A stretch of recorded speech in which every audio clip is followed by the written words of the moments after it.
Hello viewers, কেমন আছেন সবাই? আশা করি সবাই খুব ভালো আছেন। আজকে আমরা কথা বলবো পুষ্পা দ্য রাইস মুভিটি নিয়ে। মুক্তির আগে থেকে আলোচনা শীর্ষে ছিল এই সিনেমাটি। এই সিনেমাটির প্রধান চরিত্রে অভিনয় করেছে আল্লু অর্জুন এবং রেশমিকা মান্দানা। পুষ্পা এমন একটি চরিত্র যা কখনো কারো কাছে মাথা নত করে না। সে সবসময় নিজের মর্জিতেই চলে। পুষ্পার এই স্বভাব শেষ পর্যন্ত কোথায় নিয়ে পুষ্পাকে দাঁড় করায় তা জানতে হলে দেখতে হবে পুরো এক্সপ্লেনেশন। তো কথা না বাড়িয়ে আমরা মূল ভিডিওতে চলে যাই। সিনেমার শুরুতে জাপানে প্রচলিত একটি বিয়ের রীতি দেখানো হয়, যেখানে স্বামী তার নতুন স্ত্রীকে একটি দামি বাদ্যযন্ত্র উপহার দেয়। এই বাদ্যযন্ত্রটি একটি বিশেষ কাঠ দ্বারা তৈরি। আমাদের আজকের এই মুভির কাহিনী বিশেষ এই কাঠ নিয়ে। কাঠটির নাম লালচন্দন। এই লালচন্দন কাঠ জাপানে উৎপন্ন হয় না, শুধুমাত্র দক্ষিণ ভারতের জঙ্গলে এই লালচন্দন পাওয়া যায়। দক্ষিণ ভারত থেকে স্মাগলিং করে এগুলোকে প্রথমে চায়না নিয়ে যাওয়া হয়, এরপর চায়না থেকে জাপানে নিয়ে যাওয়া হয়। জঙ্গল থেকে মাদ্রাজ পোর্ট পর্যন্ত এগুলোকে ট্রাকে করে নিয়ে যাওয়া হয়। আইন অনুযায়ী ভাবে জঙ্গলে কাঠ কাটা অবৈধ, তারপরও স্মাগলিং চলছে। এই জঙ্গল থেকে শুরু হয় আমাদের আজকের মুভির কাহিনী। এখানে আমরা মুভির প্রধান চরিত্র আল্লু অর্জুনকে দেখতে পাই। মুভিতে তার নাম পুষ্পারাজ। পুষ্পা একটি ট্রাক নিয়ে যাচ্ছিল, আর এমন সময় পুলিশ তার পিছে পিছে যাচ্ছে। ঠিক এই সময় পুষ্পা ট্রাক থামিয়ে পুলিশকে ঘুষ দিয়ে রাস্তা ক্লিয়ার করতে চায়, কিন্তু পুলিশ রাজি হয় না। সেখানে পুলিশের সাথে মারামারি বাঁধে পুষ্পার। এরপর পুলিশ পুষ্পাকে হ্যান্ডকাপ করিয়ে গাড়িতে তোলে। তখন পুষ্পা গাড়ি থেকে বলে, তোমরা কি ভেবেছো তোমাদের সবাইকে 1 লাখ টাকা দেবো? আমি তোমাদের প্রত্যেককে 1 লাখ করে টাকা দেবো। এত টাকার কথা শুনে পুলিশ গাড়ি থামিয়ে দেয় এবং পুষ্পাকে ছেড়ে দেয়। এরপর মুভিতে ফ্ল্যাশব্যাকে 1 বছর আগের কাহিনী দেখানো হয়, যেখানে পুষ্পা একটি ফ্যাক্টরিতে কাজ করছিল। কাজের ফাঁকে পুষ্পা একটি চেয়ারে বসে পায়ের উপর পা তুলে রাজার মতো চা খাচ্ছিল। তখন ফ্যাক্টরির মালিক চলে আসে, কিন্তু পুষ্পা তাকে দেখে পা নামায় না। ব্যাপারটা মালিকের পছন্দ হয় না। মালিকের সেক্রেটারি এসে তখন পুষ্পাকে বলে, মালিককে দেখে পা নামানো উচিত ছিল। পুষ্পা বলে, এখানে আমাকে কাজ করার জন্য টাকা দেওয়া হয় নাকি সম্মান দেখানোর জন্য? সেক্রেটারি বলে, এখানে থাকতে হলে ভদ্রভাবে থাকতে হবে, এসব এখানে চলবে না। তখন পুষ্পা বলে, আমি তো নিজেকে বদলাতে পারবো না, তাই চাকরিটাই ছেড়ে দিলাম। এরপর সেক্রেটারি পুষ্পাকে তার পাওনা টাকা দিতে এলে সে কিছু টাকা রেখে কিছু টাকা ফেরত দিয়ে বলে, এই টাকাটা মালিককে দিও, সে যেন এই টাকা দিয়ে কিছু সম্মান কিনে নেয়। এরপর পুষ্পা সেখান থেকে চলে যায়। তখন কেশব নামে একটা শ্রমিক পুষ্পার এমন ব্যবহার দেখে তার উপরে ইমপ্রেস হয়ে যায় এবং পুষ্পার পিছে পিছে যায়। এরপর আমরা দেখতে পাই পুষ্পা বড় কাজে যাওয়ার জন্য একটি গাড়িতে ওঠে। একজন লোক তাকে ডেকে বলে, ওইদিকে যেও না, ওইদিকে বেআইনি কাজ চলে। পুষ্পা তবুও গাড়িতে ওঠে। গাড়িতে আরো অনেক শ্রমিক ছিল। গাড়িটি তাদেরকে একটি জঙ্গলের কাছে এনে নামিয়ে দেয়। এই হচ্ছে সেই সেচারাচান জঙ্গল। এখানে সব শ্রমিকরা লালচন্দন কাঠ কাটতে এসেছে। পুষ্পাও সব শ্রমিকদের সাথে কাঠ কাটছিল। হঠাৎ জঙ্গলের কাছে একটি পুলিশের গাড়ি চলে আসে। শ্রমিকরা আগে একজনকে রেখেছিল জঙ্গলের বাইরে পাহারা দেওয়ার জন্য। পুলিশের গাড়ি দেখা মাত্রই সে শীষ বাজিয়ে সবাইকে সতর্ক করে দেয়। তখন শ্রমিকরা কাঠ ফেলে পালাতে শুরু করে। পুষ্পা সবাইকে দেখে বলে, তোমরা আসলে শ্রমিক নামের কলঙ্ক। এত কষ্ট করে কাঠ কাটছো আর সামান্য কিছু পুলিশের ভয়ে তোমরা পালিয়ে যাচ্ছ। আমার কাছে একটা উপায় আছে, এতে সবারই লাভ হবে। কিছুক্ষণ পর সেখানে পুলিশের গাড়ি চলে আসে। এখানে আমরা ডিএসপি গোবিন্দর সাথে পরিচিত হই। ডিএসপি গোবিন্দ শ্রমিকদের জিজ্ঞাসা করে বলে, তোমরা এখানে কি করছো? শ্রমিকরা ওকে বলে, আমরা এখানে ছাগল চড়াচ্ছি। কিন্তু পুষ্পা সব সত্যি কথা বলে দেয় যে ওরা এখানে কাঠ কাটতে এসেছে। পুলিশ দেখে কাঠ লুকিয়ে রেখেছে, কারণ পুলিশদেরকে সম্মান দিচ্ছে, নইলে পুলিশদের সামনেই কাঠ কেটে নিয়ে যেত। ডিএসপি এসব কথা শুনে রাগে পুষ্পার কলার চেপে ধরে এবং জিজ্ঞাসা করে, কাঠ কোথায় লুকিয়ে রেখেছো? পুষ্পা ডিএসপির সাথে টিটকারি করে। ডিএসপি তখন পুষ্পার মাথায় গান পয়েন্ট করে এবং সাথে সাথে সব শ্রমিক কুড়াল নিয়ে এগিয়ে আসে। তখন পুষ্পা ডিএসপি গোবিন্দকে বলে, আপনি একটা বুলেট ছাড়বেন আর আমি 60টা কুড়াল চালাবো, কার বেশি ক্ষতি হবে একবার ভেবে দেখুন। এসব কথা শুনে ডিএসপি গোবিন্দ সেখান থেকে চলে যায়। এরপর আমরা দেখতে পাই পুষ্পা কাঠগুলো দড়ি দিয়ে গাছের উপরে বেঁধে রেখেছে। পুলিশ যাওয়ার পরে দড়ি কেটে সেগুলো নিচে নামিয়ে ফেলে। এভাবেই তারা বেআইনিভাবে কাঠ কাটতে থাকে। জঙ্গলে কাঠ কাটার সময় কেশব এবং পুষ্পার ভালো সম্পর্ক হয়ে ওঠে। এরপর থেকে কেশব পুষ্পার সাথেই থাকে। একদিন শ্রমিকরা কাঠ কেটে ট্রাকে তুলছিল, এমন সময় ডিএসপি গোবিন্দ বিশাল ফোর্স নিয়ে চলে আসে এবং সবাইকে আত্মসমর্পণ করতে বলে।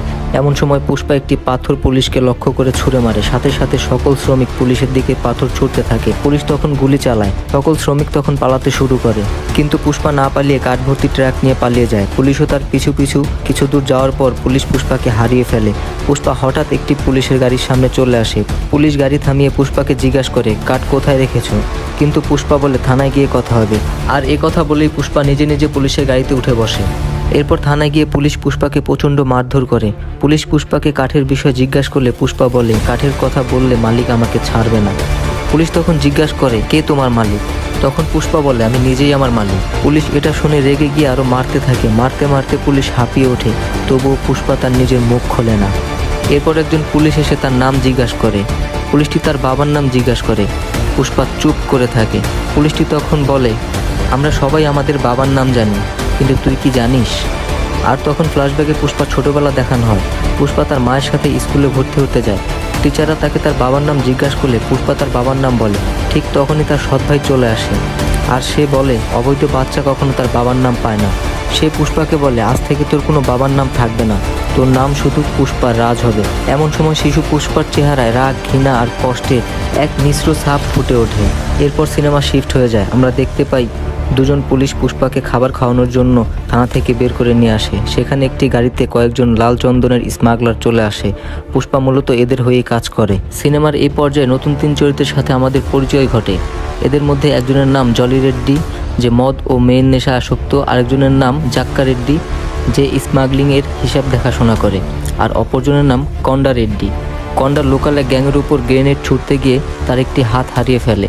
এরা 3 ভাই মিলেই বিজনেস চালায়। জলি রেড্ডি ও জাক্কা রেড্ডি এসে পুষ্পার সাথে কথা বলে। জাক্কা পুষ্পার প্রশংসা করে, কারণ এত মার খাওয়ার পরও সে মুখ খোলেনি।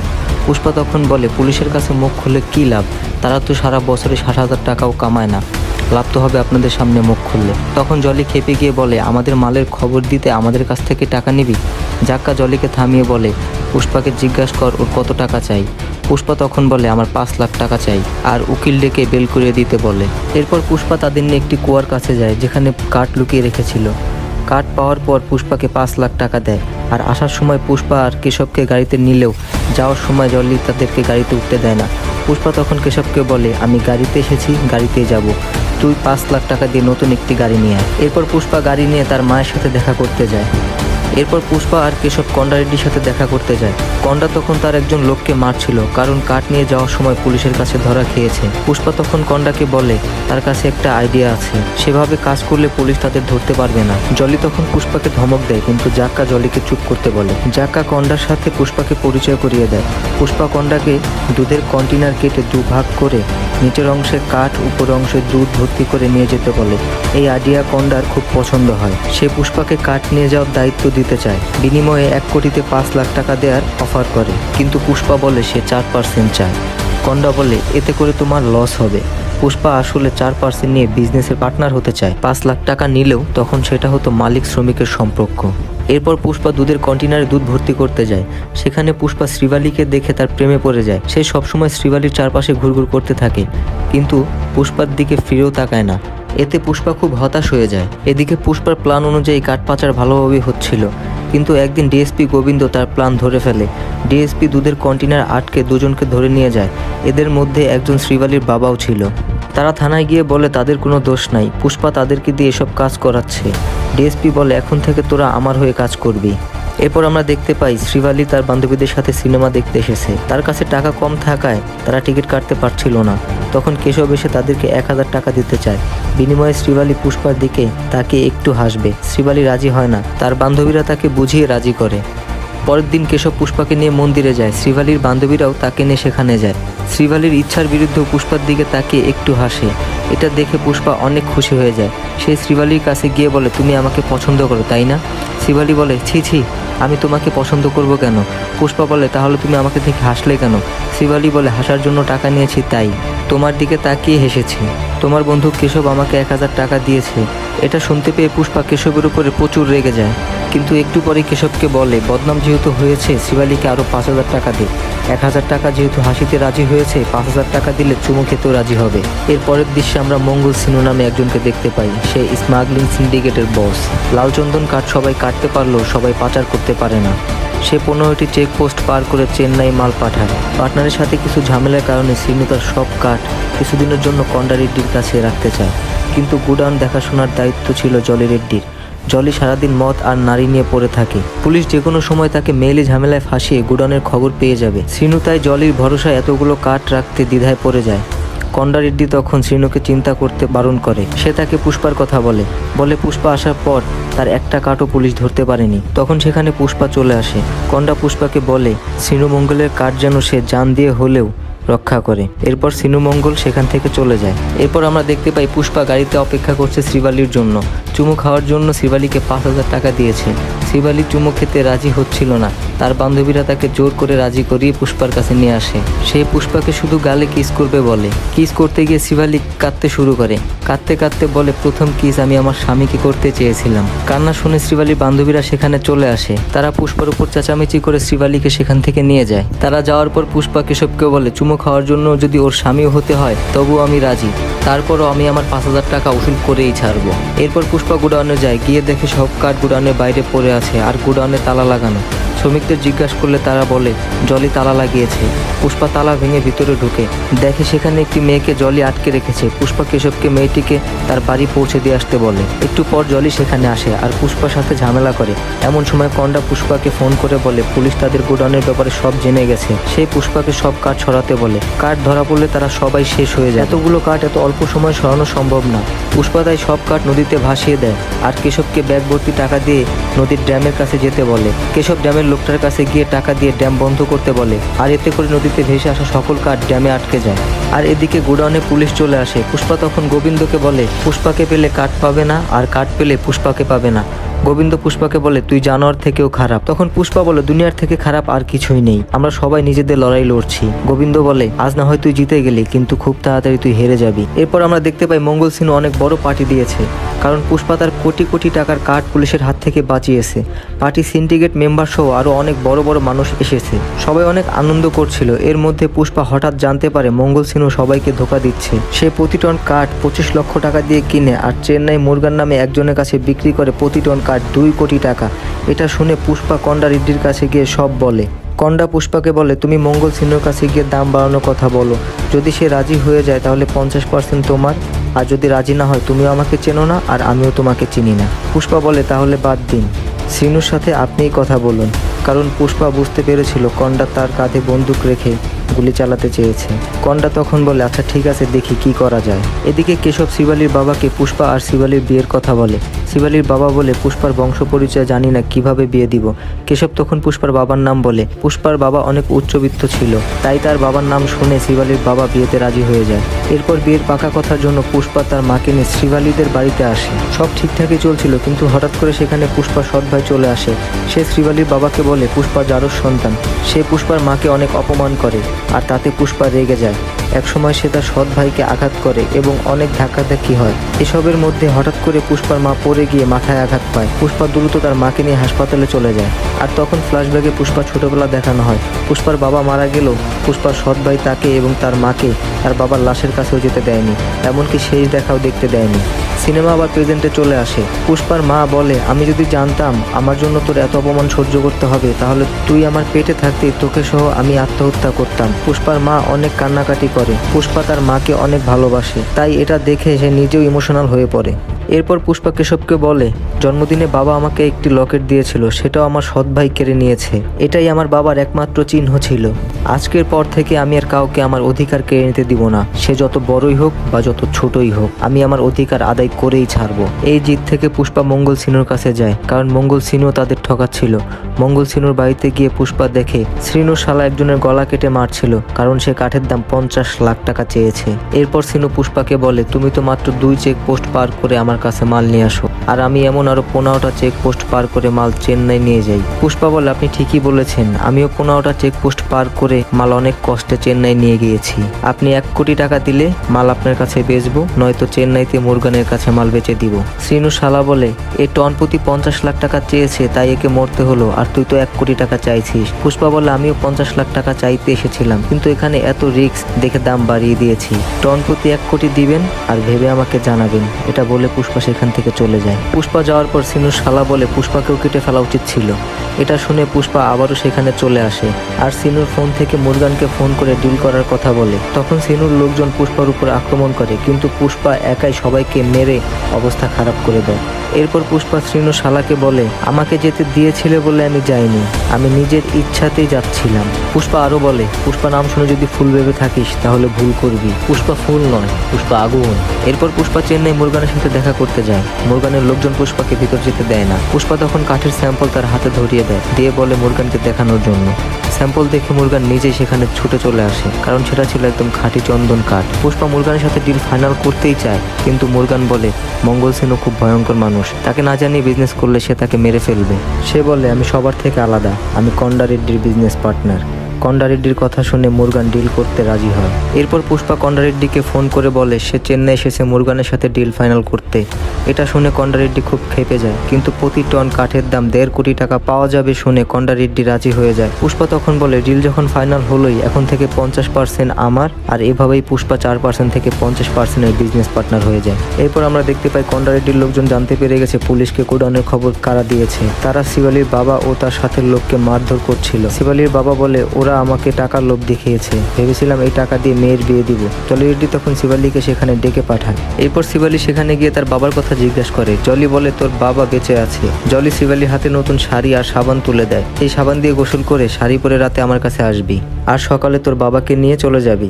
শিবালির কাছে কোনো উপায় ছিল না। শিবালি বাড়ি গিয়ে কাঁদতে কাঁদতে রেডি হয়, কিন্তু শিবালি জলির কাছে না গিয়ে পুষ্পার কাছে যায়। সে পুষ্পাকে বলে জলি তার বাবাকে মেরে ফেলার হুমকি দিয়েছে, আমি যদি তার সাথে রাত না কাটাই তাহলে বাবাকে ছাড়বে না। পুষ্পা অভিমান করে বলে রেডি হয়েই তো এসেছো, আমার কাছে কেন এসেছো? শিবালি তখন পুষ্পাকে বলে আমি জলির কাছে গেলে হয়তো বাবা ফিরে আসবে, কিন্তু আর কোনো দিন তোমার কাছে ফিরে আসতে পারবো না। পুষ্পা রাগ করে বলে আমার তো কোনো বংশ পরিচয় নেই, আমার কাছে এসে কি করবে? শিবালি পুষ্পাকে বোঝায় সে পুষ্পাকে অনেক ভালোবাসে, সে শুধু পুষ্পার সাথেই থাকতে চায়। এটা শুনে পুষ্পা বলে তোমার কি মনে হয় তুমি আমাকে ভালোবাসো, এটা জানার পরও অন্য কেউ তোমাকে ছুবে? এটা সম্ভব না। এরপর পুষ্পা শ্রীবালিকে নিয়ে জলির কাছে যায়। জলি ভেবেছে পুষ্পা শ্রীবালিকে রাখতে এসেছে, কিন্তু পুষ্পা জলিকে বেদম ধোলাই করে এবং তার হাত পা ভেঙে গুড়িয়ে দেয়, আর বলে এখন কি তুই তোর বড় ভাইয়ের কাছে গিয়ে বলবি ভাই পুষ্পা আমাকে মেরেছে? জলি বলে এই ব্যাপারে আমি কাউকে কিছুই বলবো না, আমার প্রতিশোধ আমি নিজেই নিব। এরপর পুষ্পা শ্রীবালি আর তার বাবাকে নিয়ে বাসায় রেখে আসে। আসার সময় শ্রীবালি প্রথম পুষ্পাকে চুমো খায়। এরপর আমরা দেখতে পাই কন্ডা রেড্ডি জলিকে দেখতে হাসপাতালে গিয়েছে। ডাক্তার বলে অপারেশন করার পর জলি হাঁটতে পারবে কিনা তা বলা সম্ভব নয়। কন্ডা বুঝতে পারছিল না কে এই অবস্থা করেছে। এরপর আমরা দেখতে পাই পুষ্পা আর কেশব জলি রেড্ডির ব্যাপারে কথা বলছিল। কেশব খুব ঘাবড়েছিল, কারণ কন্ডা রেড্ডি জানতে পারলে তাদের দুজনকে খুন করে ফেলবে। পুষ্পা বললে কন্ডা এসব ব্যাপারে কোনো কিছু জানতে পারবে না। তখনই সেখানে কন্ডা রেড্ডি চলে আসে। সে সব শুনতে পারলেও না শোনার ভান করে। কন্ডা পুষ্পাকে তৈরি হয়ে থাকতে বলে পরের দিন মুরগানকে দেয়া কাঠের টাকা নিতে যাওয়ার জন্য। টাকা নিয়ে ফেরার পথে কন্ডা পুষ্পাকে তাদের নতুন গোডাউনের দিকে গাড়ি নিয়ে যেতে বলে। তখন কেশব পুষ্পাকে মেসেজ করে জানিয়ে দেয় যে কন্ডা সব জেনে গেছে, কিন্তু কিছু বুঝে ওঠার আগেই কন্ডার লোকজন পুষ্পার চোখ বেঁধে তাকে মারতে থাকে। কন্ডা পুষ্পাকে বলে তোকে আমি বিজনেস পার্টনার বানিয়েছি আর তুই কিনা আমার ভাইকে মেরেছিস। পুষ্পা তখন হেসে বলে আমার মনে হয় না তোমরা তোমার ভাইয়ের প্রতিশোধ নেওয়ার জন্য আমাকে মারছো, আমি তোমাদের বিজনেসের 50% অংশীদার হয়ে গেছি, আর তাই তোমরা আমাকে রাস্তা থেকে সরানোর জন্য মারছো। আমি জানি আমার একদিন এমন দিন দেখতে হবে। কন্ডা পুষ্পাকে গুলি করতেই যাচ্ছিল, এমন সময় সেখানে শ্রীনুর শালা চলে আসে। শুরু হয় সেখানে গ্যাংওয়ার, আর সেখানেই কন্ডা রেড্ডি মারা যায়। সুযোগ বুঝে পুষ্পা সেখান থেকে পালিয়ে যায়, কিন্তু শ্রীনুর লোকজন পুষ্পার পিছু নেয়। চোখ বাঁধা থাকলেও পুষ্পা সবার সাথে মারামারি করে। এক পর্যায়ে একটা পিস্তল হাতে নিয়ে পুষ্পা একজনকে তার হাত খুলে দিতে বলে। প্রাণের ভয়ে সে তার হাত খুলে দেয়। এরপর সেখানে কেশব চলে আসে। কেশব পুষ্পাকে নিয়ে চলে যায়। অন্যদিকে মঙ্গল সিনুর শালা জাক্কা রেড্ডিকে মারতেই যাচ্ছিল, তখনই সেখানে পুষ্পা চলে আসে আর তাকে বাঁচিয়ে নেয়, আর বলে আমাদের মধ্যে ঝগড়া হলেও বাইরের কেউ তোমাকে মারবে তা আমি হতে দেব না। সবাইকে মারার পর পুষ্পা শ্রীনুর শালাকে ধরে, কিন্তু কেশব আর জাক্কা ওকে ছেড়ে দিতে বলে, কারণ ওকে মারলে অনেক বড় ঝামেলা হবে। এমন সময় মঙ্গল শ্রীনু তার শালার ফোনে কল দেয়। পুষ্পা সেই কল রিসিভ করে। শ্রীনু তার শালাকে ছাড়ানোর জন্য পুষ্পাকে একসাথে বিজনেস করার অফার বলে, তুই যে রেট চাইবি তোকে সেই রেটই দিব। পুষ্পা বলে আপনি একটু লেট করে ফেলেছেন, আমি তোকে একটু আগেই গুলি করেছি। এই বলে পুষ্পা গুলি চালিয়ে দেয়। এরপর পুষ্পা শ্রীনুকে বলে আমি আগেই বলেছিলাম আমি কাউকে ভয় পাই না, আমি এখানে রাজত্ব করতে এসেছি। এরপর আমরা দেখতে পাই কন্ডা রেড্ডির শেষকৃত্যে সিন্ডিকেটের সবাই সেখানে এসেছে, স্থানীয় এমএলএও এসেছে, শ্রীনুও সেখানে এসেছে। এটা দেখে জাক্কা অনেক রেগে যায়। এমএলএ জাক্কাকে থামিয়ে দিয়ে বলে ওকে আসতে বলেছি। এরপর সিন্ডিকেটের সবাই একটা মিটিংয়ে বসে। মিটিংয়ে এমএলএ মঙ্গল সিনুকে বলে সিন্ডিকেটে নিজেদের ভিতরে কিসের ক্যাচাল। শ্রীনু বলে শত্রুতা আগে ওরা শুরু করেছে, ওরা আমাকে না জানিয়ে মাল চেন্নাই মুরগানের কাছে নিয়ে গিয়েছে। এমএলএ তখন জাক্কাকে বলে সিন্ডিকেটের নিয়মের বাইরে কেন এমন করছো। পুষ্পা তখন এক ব্যাগ ভর্তি টাকা এমএলএ পায়ের সামনে ঢেলে দেয়, আর বলে সে প্রতি টন কাঠ মুরগানের কাছে 1.5 কোটি টাকায় বিক্রি করে। আর তখন সবাই বুঝে যায় শ্রীনু তাদের ঠকিয়েছে। এরপর পুষ্পা সবাইকে বুঝিয়ে বলে শ্রীনুকে বাদ দিয়ে সবাই মিলে যদি মুরগানের কাছে কাঠ বিক্রি করি তবে ভালো অঙ্কের টাকা পাবো, এমনকি 3 কোটিতেও বিক্রি করা সম্ভব। আর তখন আমাদের এমএলএ সাহেব মাসে 20 কোটি টাকার উপরে কমিশন পাবে। কয়েকজন সিনুর পক্ষে বললেও এমএলএ সাহেব সবাইকে চুপ করে দিয়ে বলে এখন থেকে সিন্ডিকেট পুষ্পাই সামলাবে আর সবাই পুষ্পার কাছে কাঠ বিক্রি করবে। পরের দিন সবাই মন্দিরে গিয়ে শপথ করবে। এরপর এমএলএ সেখান থেকে চলে যায়। শ্রীনু তখন এমএলএ কে বলে ওদের বলুন আমার শালার লাশ দিতে। জাক্কা রেড্ডির লোকজন বলে যে বক্সকে চেয়ার মনে করে বসে আছো সেটার ভিতরে তোমার শালার লাশ আছে। পরের দিন সবাই মিলে শপথ নেয়। পুষ্পার দিন খুব ভালোভাবেই চলছিল, পুষ্পার দায়িত্বে সিন্ডিকেটও ভালোভাবে চলছিল আর এমএলএ সাহেবও মিনিস্টার হয়ে যায়। ফলে পুরো ক্ষমতা তাদের হাতে চলে আসে। অন্যদিকে সিনুর স্ত্রী তার ভাইয়ের মৃত্যুর জন্য সিনুকে দোষারোপ করতে থাকে। রাগের মাথায় সিনুর গলায় বেলেট চালিয়ে দেয়। সিনুর লোকজন সময় মতো তাকে হাসপাতালে নিয়ে যায়, তাই সে বেঁচে যায়। কিন্তু সিনুর স্ত্রী তার ভাইয়ের মৃত্যুর প্রতিশোধ নেওয়ার জন্য অপেক্ষা করতে থাকে আর জলিও ওইদিকে প্রতিশোধের আগুনে পড়ছিল, কিন্তু তাদের কিছু করার নাই। এদিকে আমরা দেখতে পাই ডিএসপি গোবিন্দ চাকরি থেকে পদত্যাগ করেছে আর তখনই আবির্ভাব হয় ডিএসপি ভানোয়ার সিং শেখাওয়াতের। শেখাওয়াত খুব ঘাটতেরা লোক ছিল। এদিকে পুষ্পা আর শিবালির বিয়ে ঠিক হয়। পুষ্পা শেখাওয়াতকে তাদের বিয়ের কার্ড দিতে আসে এবং সেই সাথে স্মাগলিং এর কমিশনের টাকা দিতে আসে। পুষ্পা সেখানে শেখাওয়াতকে বিশেষ সম্মান না দেয় শেখাওয়াত সেখানে খুব রেগে যায়, কিন্তু সেটা সে বলে না। সে টাকা গুনে বলে আমার কাছে কিছু কম মনে হচ্ছে। পুষ্পার লোকজন বারবার টাকা গুনে বলে ঠিকই আছে, কিন্তু শেখাওয়াত বারবার বলে কিছু কমতি আছে। শেখাওয়াত পুষ্পার বাবার ব্যাপারে জানতো, তাই সে পুষ্পাকে অপমান করার জন্য বলে দুজনের শার্টের রঙই সাদা, কিন্তু তার শার্টে ব্র্যান্ডের নাম লেখা আছে, কিন্তু পুষ্পার শার্টে নেই। সে আরও বলে মানুষের যেমন বাবার নাম থাকে তেমনই শার্টে ব্র্যান্ডের নাম লেখা থাকে। সে মূলত পুষ্পাকে ইনডিরেক্টলি অপমান করছিল। পুষ্পা কিছু না বলে চুপচাপ শুনছিল। এরপর শেখাওয়াত পুষ্পার হাতে হাতকড়ি লাগাতে বলে। শেখাওয়াত পুষ্পাকে বলে এখন যদি তোমাকে আমি অ্যারেস্ট করি তাহলে তোমার 3 বছরের জেল হবে, আর তাহলে তোমার বিয়ে হবে 3 বছর পর, তার মানে তোমার বিয়ে আমার হাতে। রাগে পুষ্পা হাত মুষ্টি করে ফেলে। শেখাওয়াত তখন বলে মুষ্টি খোলো, আমার থানায় শুধু আমারই হাত মুষ্টি করার অধিকার রয়েছে। এরপর শেখাওয়াত পুষ্পার হাতে পিস্তল ধরে। পুষ্পা তখন বুঝতে পারে শেখাওয়াত আসলে কি চায়। পুষ্পা তখন তাকে স্যার বলে সম্বোধন করে। পুষ্পা বলে আপনার আর কত টাকা লাগবে স্যার? তখন শেখাওয়াত বলে এটারই কমতি ছিল। শেখাওয়াত তখন সবাইকে বলে এরপর থেকে টাকা নিয়ে আসলে আমাকে স্যার বলে ডাকবি। এরপর পুষ্পা চলে যাচ্ছিল, তখন শেখাওয়াত ব্যাগ থেকে টাকার বান্ডিল ছুঁড়ে মেরে পুষ্পাকে ব্যান্ডের কাপড় নিতে বলে। সেদিন পুষ্পা খুব অপমানিত হলেও শেখাওয়াতকে কিছু বলে না, বরং তার কথায় উঠতে বসতে শুরু করে। এরপর পুষ্পার বিয়ের দিন চলে আসে। বিয়ের সময় হয়ে যায়। পুষ্পার জন্য সবাই অপেক্ষা করছিল, কিন্তু পুষ্পা শেখাওয়াতের সাথে একটি নির্জন জায়গায় মদ পান করছিল এবং এক পর্যায়ে পুষ্পা সেদিনের কথা তোলে। পুষ্পা বলে আপনি তো বলেছিলেন আমার বিয়ে কবে হবে সেটা আপনি ঠিক করবেন। শেখাওয়াত বলে আরে এসব বাদ দাও, ভুলে যাও। কিন্তু পুষ্পা বলতে থাকে, সে বলে আপনি আমার হবু বউকে নিয়ে কথা বলেছিলেন, এমনকি আমার মাকে নিয়েও কথা বলেছিলেন, এটা আমার সহ্য হয়নি। শেখাওয়াত বলে কি ড্রামা শুরু করেছো? এরপর পুষ্পা শেখাওয়াতের পিস্তল নিয়ে নিজের হাতে গুলি করে। হাতের রক্ত দেখিয়ে বলে এগুলো আমার বাবার চিহ্ন, আমার ভাই আমার কাছ থেকে সবকিছু কেড়ে নিল, এটা কেড়ে নিতে পারেনি, এটা আমার ব্র্যান্ড। আর তারপর শেখাওয়াতকে তার সব কাপড় খুলে ফেলতে বলে এবং সে নিজেও তার সব কাপড় খুলে ফেলে আর বলে আমি একদিনেই এই জায়গায় আসিনি আর আমার রাস্তা কেউ তৈরি করে দেয়নি। আমি যেই অবস্থায় যেখানেই যাই না কেন সবাই আমাকে পুষ্পা ভাই বলেই ডাকবে, কিন্তু ইউনিফর্ম ছাড়া একটা কুত্তাও আপনাকে দাম দিবে না।